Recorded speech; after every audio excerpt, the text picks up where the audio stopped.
one of nature's masterworks, the ultimate long-distance athlete.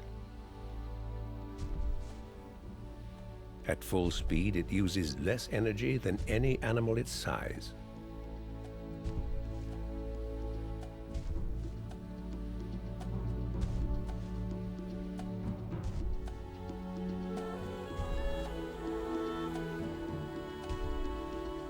The kangaroo is shaped by the land in which it lives, one of the most challenging places on Earth.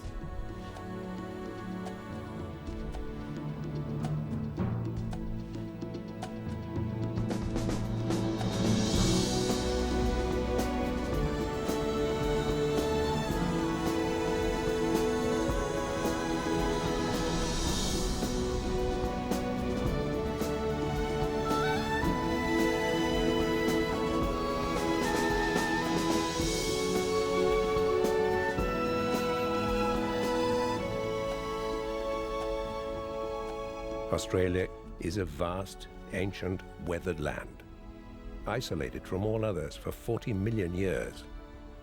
It is a place of extremes, more like another planet than another continent.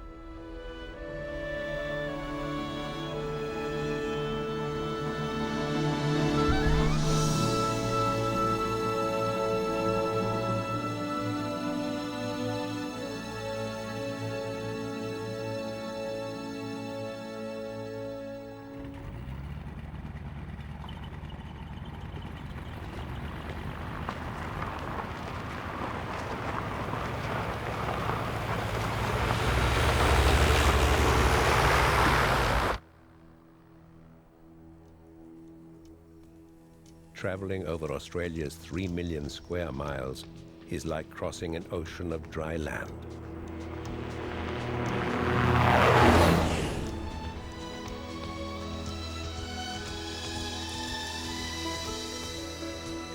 Primeval landscapes belie its rich, resourceful life.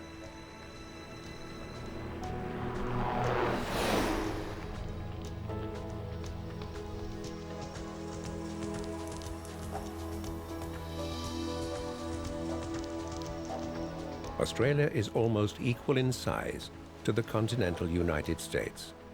It is the driest vegetated continent on Earth.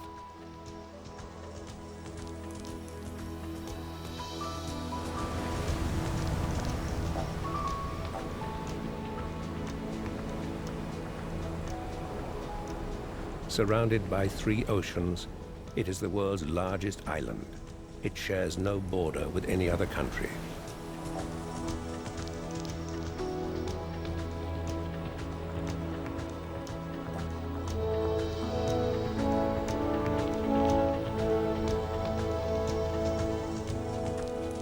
Here, some of the Earth's oldest rocks hold fossils from the dawn of life.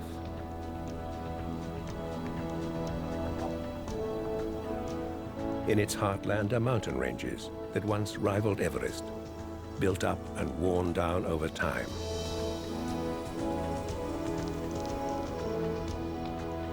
And remnants of a once vast inland sea.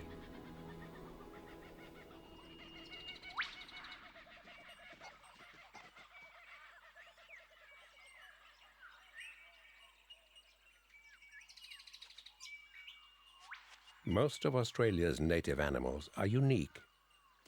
Their journey on this continental raft has taken them through cool forests and fiery deserts and changed them forever. The survivors have been refined by poverty and uncertainty.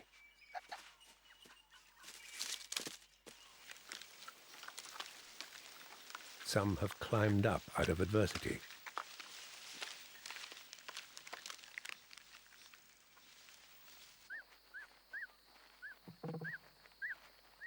Some have outrun all their predators.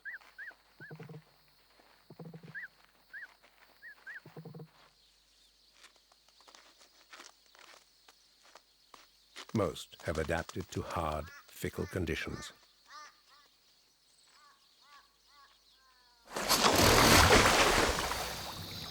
A few are unchanged since the days of the dinosaurs. Now, sheer diversity of species spreads the risk that life is required to bear.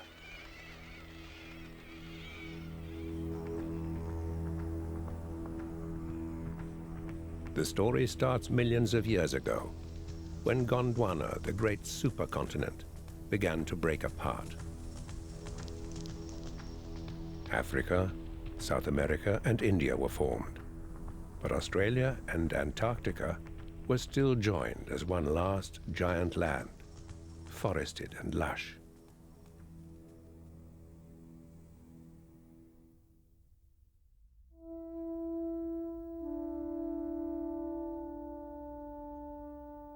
By 50 million years ago, the breakup was complete, when Australia parted from Antarctica. A massive ocean current began to flow around the South Pole, and Antarctica's life perished under a blanket of ice and snow. Australia pushed northwards from the freezing latitudes and remained isolated for the next 30 million years. It became an ark of survival for its cargo of ancient life. Searing winds began to dry the land, and its moist rainforest all but disappeared. At the center, the desert was taking over. Australia's plants and animals faced a choice: adapt to the drying conditions or retreat.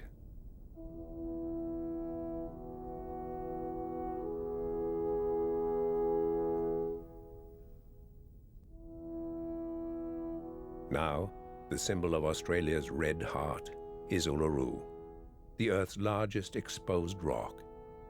It commemorates the relationship between life and this land.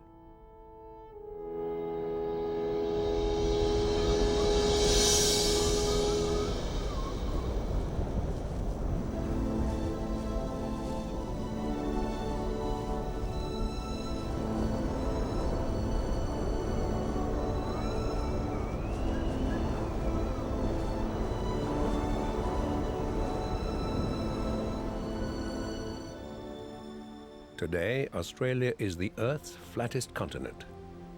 Its mountains were worn to their stumps millions of years ago. The Nullarbor Plain, on its southern coast, has the world's longest unbroken coastal cliffs. Once you could walk to Antarctica from here.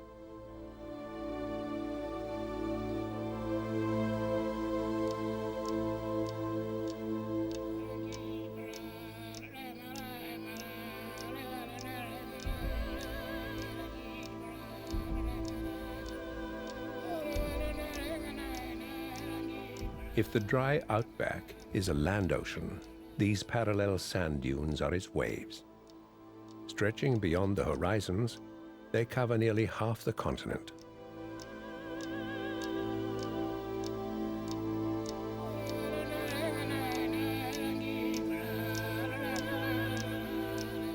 Millions of years of rain and drying winds long ago leached the goodness from most of its soil. In the red center, there is no regular, predictable pattern of rainfall. Poor soils and a savage climate now challenge all life in this land.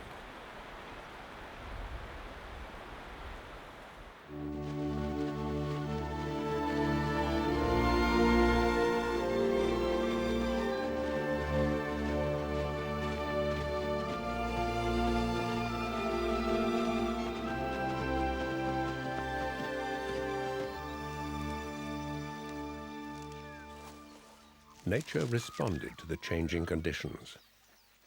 The kangaroo started its journey as a marsupial possum, the size of a mouse. As forests contracted, some kangaroos evolved to live in the trees, and others learned to eat grass. When food is plentiful, the males are active, and courtship disputes are traditionally settled with a round or two of kickboxing. Mothers and babies sensibly keep out of the way.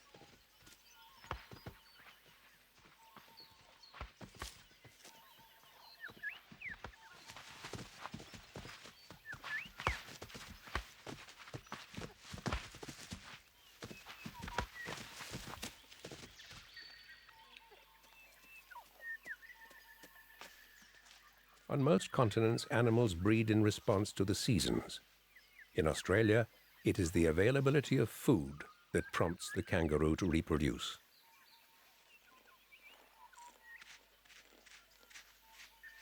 To capitalize on good times, the mother can support a production line.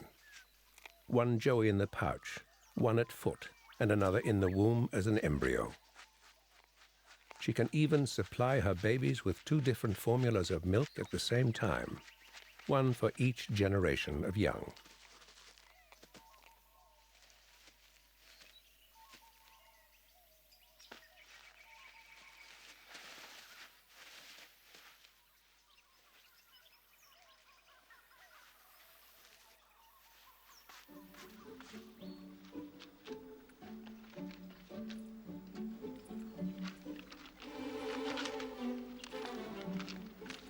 The koala evolved from the same marsupial possum as the kangaroo. When the baby is big enough to leave the pouch, it rides on its mother's back.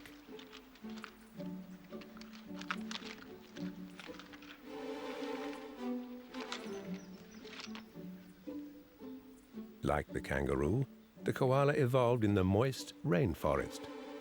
As the forest dried, it adapted to live on the leaves of the gum tree.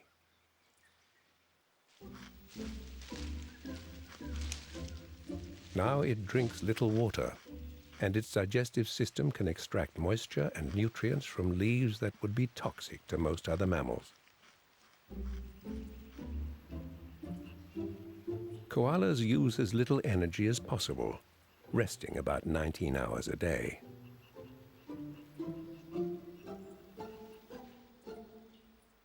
Some members of the family, however, are active at any hour. When moving from tree to tree, they normally descend backwards. Consequently, treetop traffic jams can sometimes leave one out on a limb.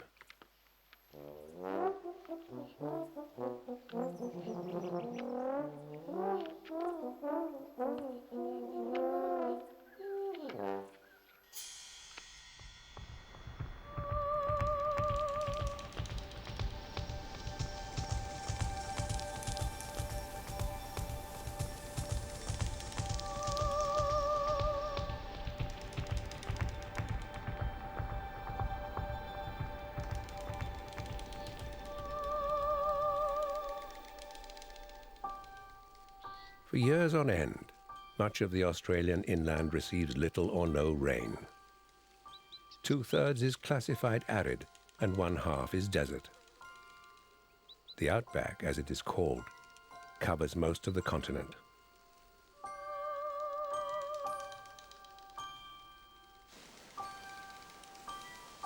By rights, nothing should live here. This ought to be a lifeless wasteland. But it is not. The closer we look, the more we find that some of Australia's forest inhabitants have met the desert's challenge with subtlety and resource. Now a diverse underworld of ants, rodents, marsupials, and reptiles are among the most successful desert dwellers on Earth. By day, most life in this land ocean is hidden beneath the surface.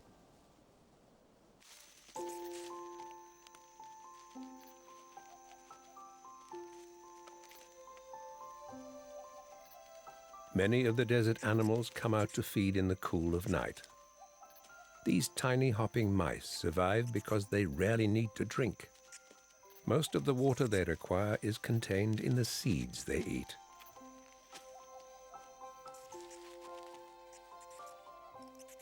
In the heat of the day, they huddle together in deep burrows, creating a humid atmosphere that helps to conserve moisture.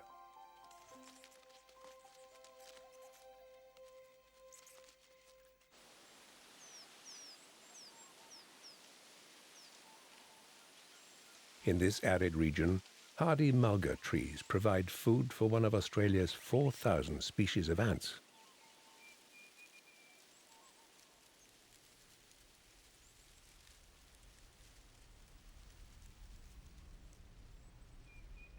Six feet below the surface, Honey ants hang like clusters of golden grapes in cool, humid larder chambers.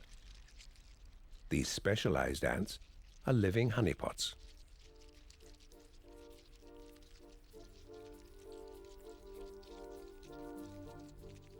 They are force-fed by worker ants on nectar, harvested from the sap of mulga trees growing above. When food is scarce, these honeypots feed the workers by regurgitating their nectar on demand. Their underground storehouse will see the whole colony through the toughest of times.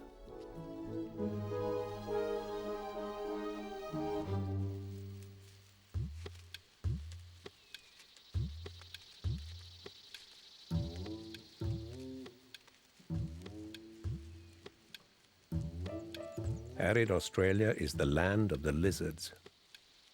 There can be up to 47 different varieties in just one area. The thorny devil has a sticky tongue, and it's picky about what it eats. Out here, black ants are one food that never runs out.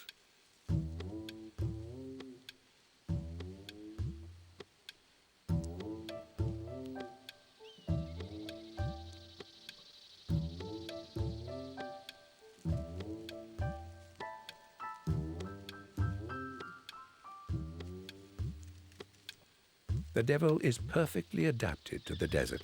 Its prickly skin collects moisture from the air, and a system of fine channels along its body carries the water to its mouth.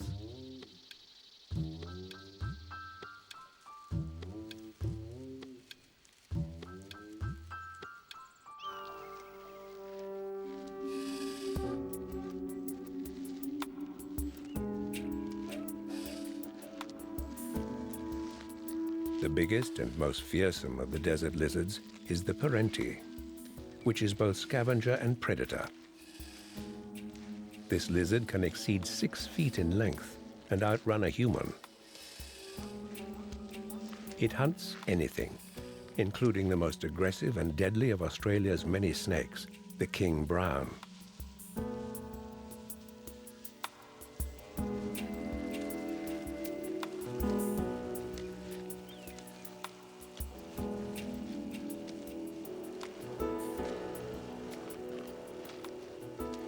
Sometimes, though, the king brown is more than even a parenti can manage.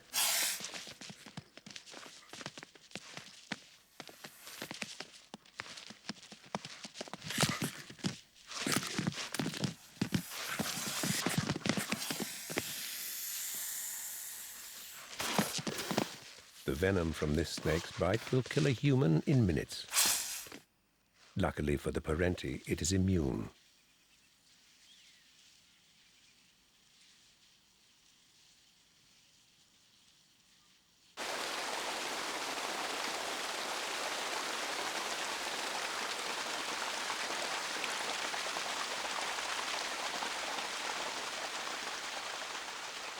While much of Australia's life was adapting to the dry inland, some of its plants and animals retreated to the mountains of the east coast.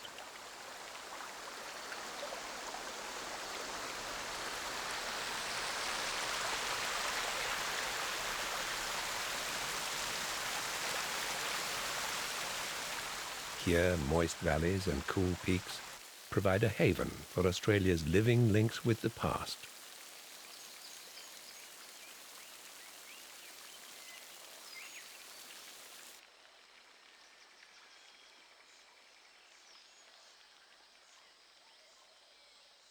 In scattered pockets of primitive rainforest, descendants of Gondwana's original plants and animals thrive today.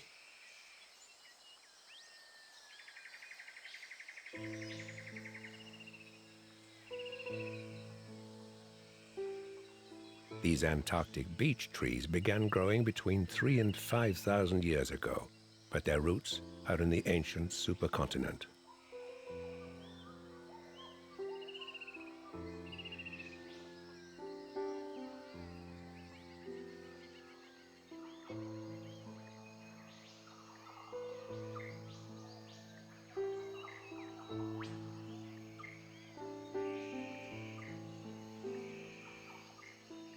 Most of Australia's native plants and animals began to evolve in wet, cool forests like these.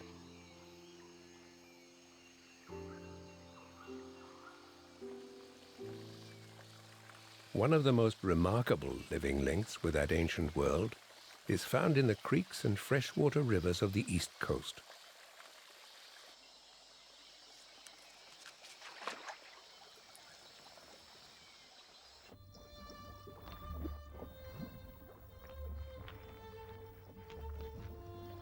The platypus suckles its young like a mammal, yet lays eggs like a lizard.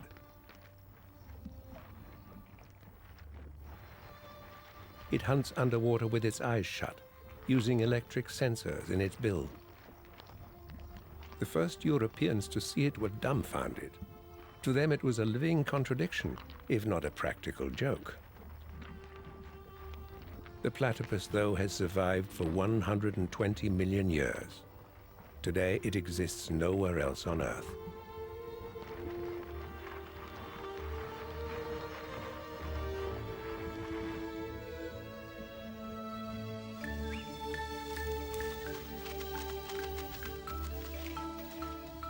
The nearest surviving relative of the platypus is the echidna. With its tubular snout and long, sticky tongue, it lives on ants and termites. Unlike the platypus, the echidna moved out of the cool forests and now ranges across the whole continent.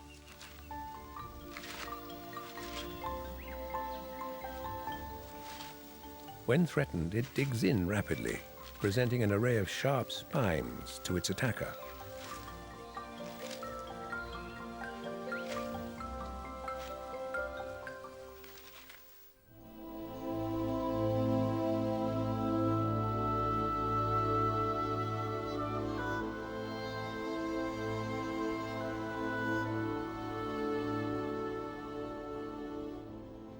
Drought. It can last for months or years at a time. Long periods without rain push all life to the limit.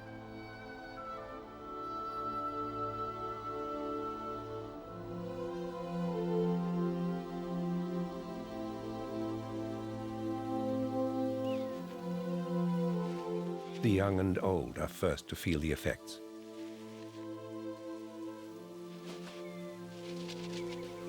Clear skies, parched earth, and searing heat become the rule of life.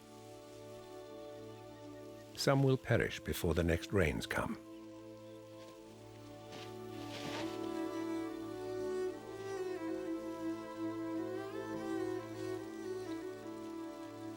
Now, the kangaroos of the desert call on another remarkable strategy for survival.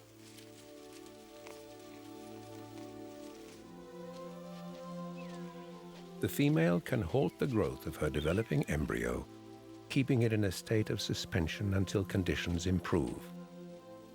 Only then will she give birth.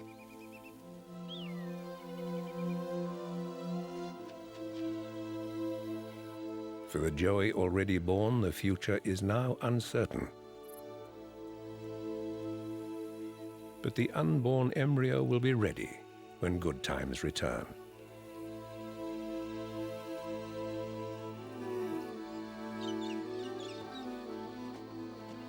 Surviving kangaroos will either move to new territory in search of food or batten down near remaining waterholes while at least some grass remains.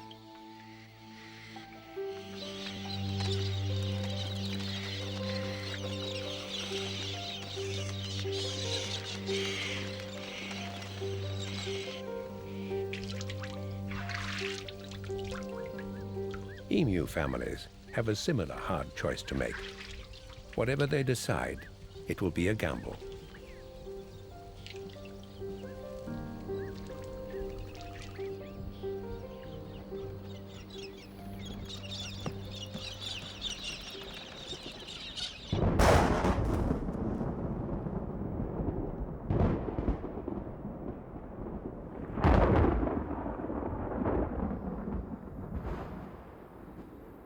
Relief from drought is unpredictable and often arrives a long way from where it is needed.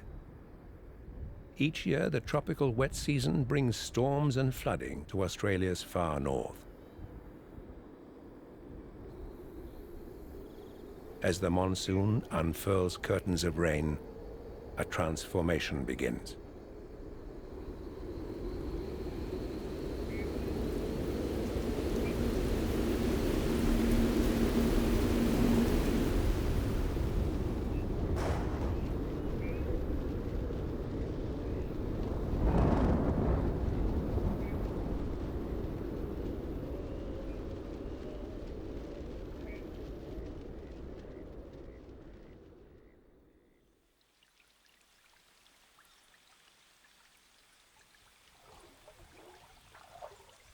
As the wetlands fill, crocodiles emerge from scattered waterholes where they've been confined during the dry season.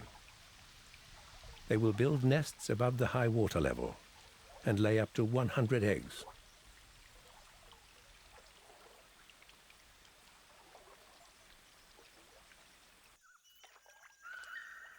Vast networks of wetlands that have been dry since last season are flooded again.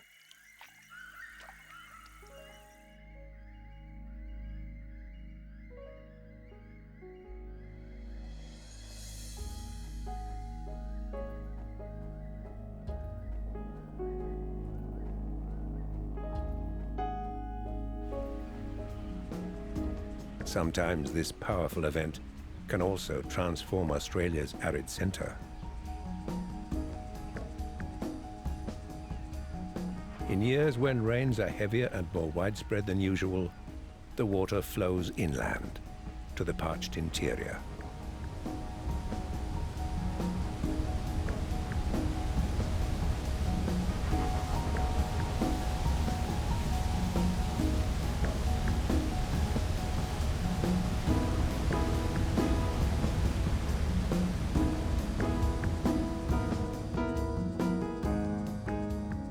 Slowly heading south, water spreads across the plains. In 6 months or more, it may reach the center of the continent.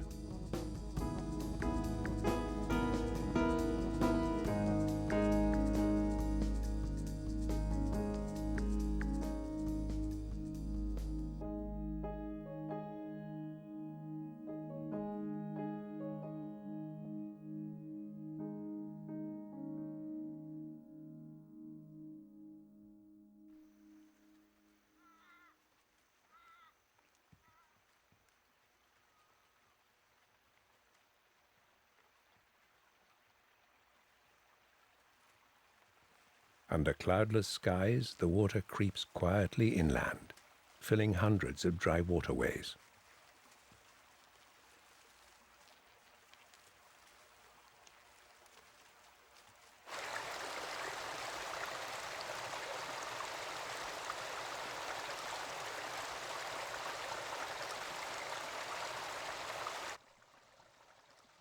In dry, sandy creek beds, millions of tiny, drought-resistant eggs, like seeds, are waiting.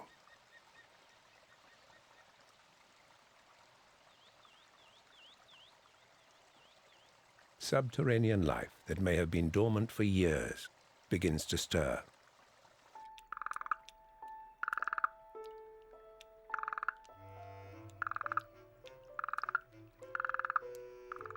Stimulated by seeping water, the burrowing frog awakes from its long sleep.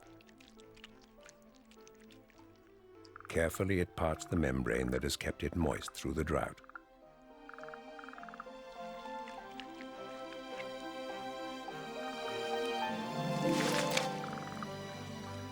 Like the frog, many creatures are primed for the good times that are about to unfold.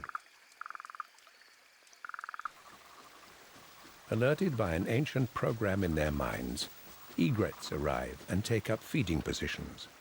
Fish have already started reproducing in streams that until a week ago were tracts of dry sand.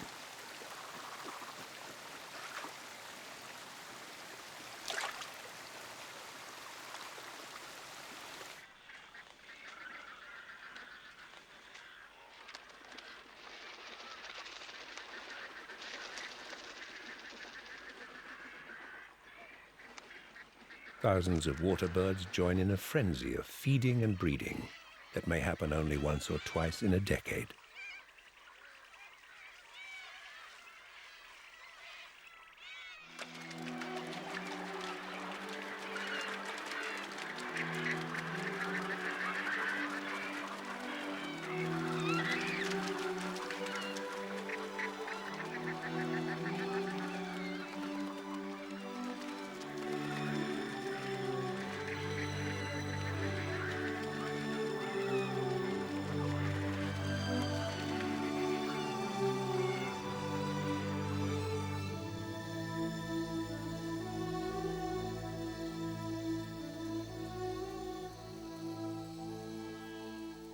Briefly, the desert blossoms in a colorful tide of new life.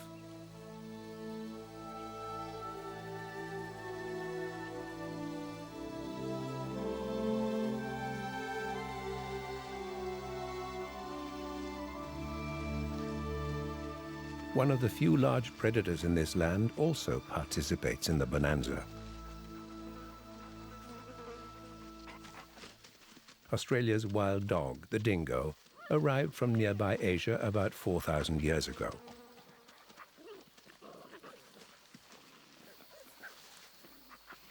Its pups will feed on the plentiful supply of rodents and reptiles that are also multiplying in the abundant conditions.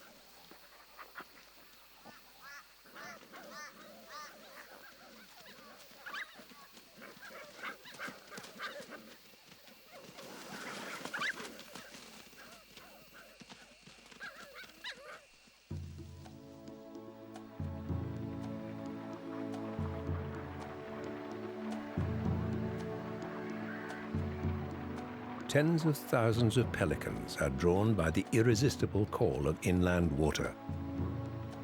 Responding to reflections far away in the sky, the birds fly hundreds of miles to gather on the shores of newly filled desert lakes.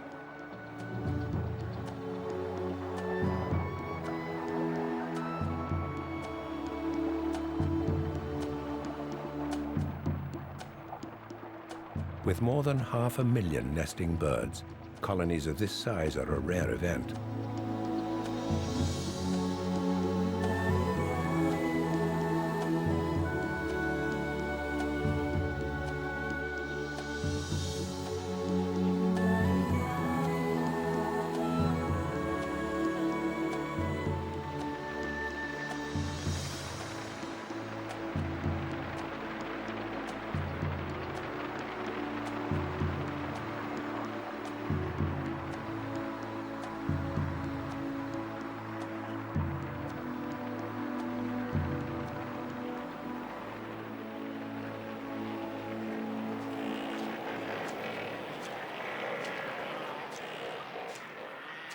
Pelicans normally breed in small, scattered communities, producing one chick a year.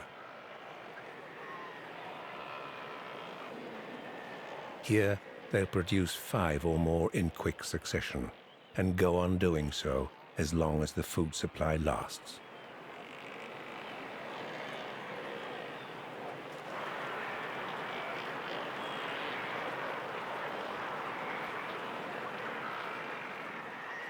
Millions of years ago, pelicans were breeding in the vast lake system that covered much of the interior.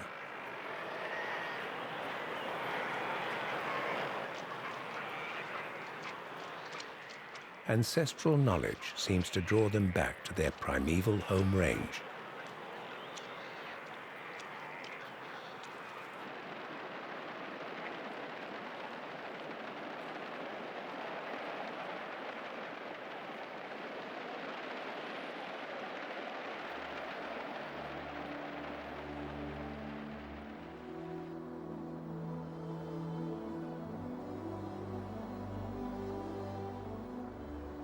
The water ends its long journey at the center of the continent in Lake Eyre.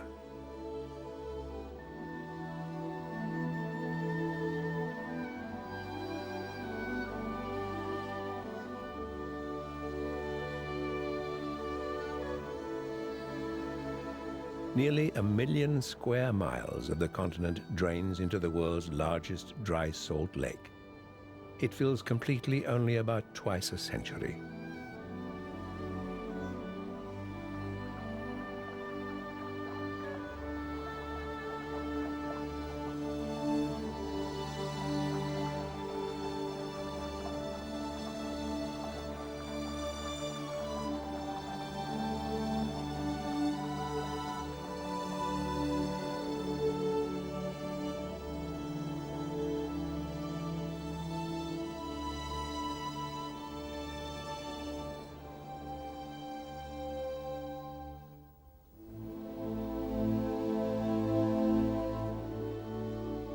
Inevitably, the flow of water stops.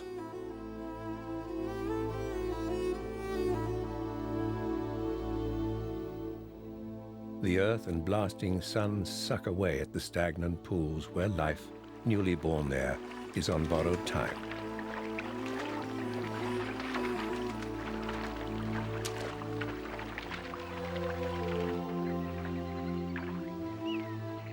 Trapped by receding waters, some of these fish will provide a final feast for the birds.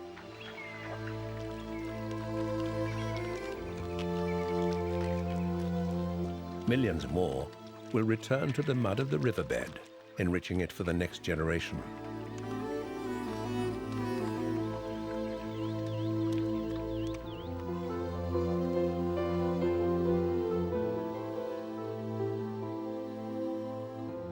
With their food supply running low, the great flocks of pelicans become nomads once more, rising to search for that far flash of water over the horizon.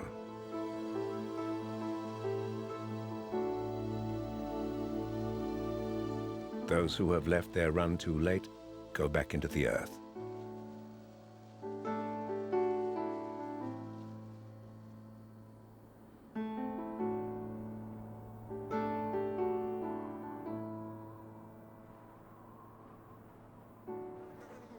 The familiar desert will now reclaim this place.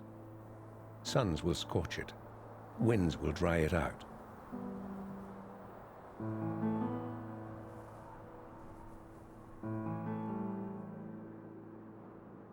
Most living creatures will dig in and take refuge underground. Some will flee to the gentler edges of this great land. And the hardy ones will await a new flood in some future year.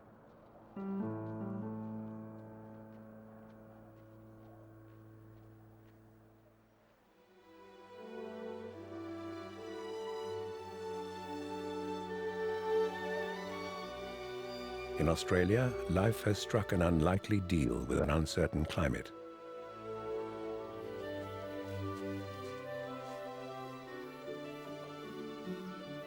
The continent has been a ship of refuge for an alternate order of ancient life. As it crept northward through the eons, its passengers have had to adapt again and again.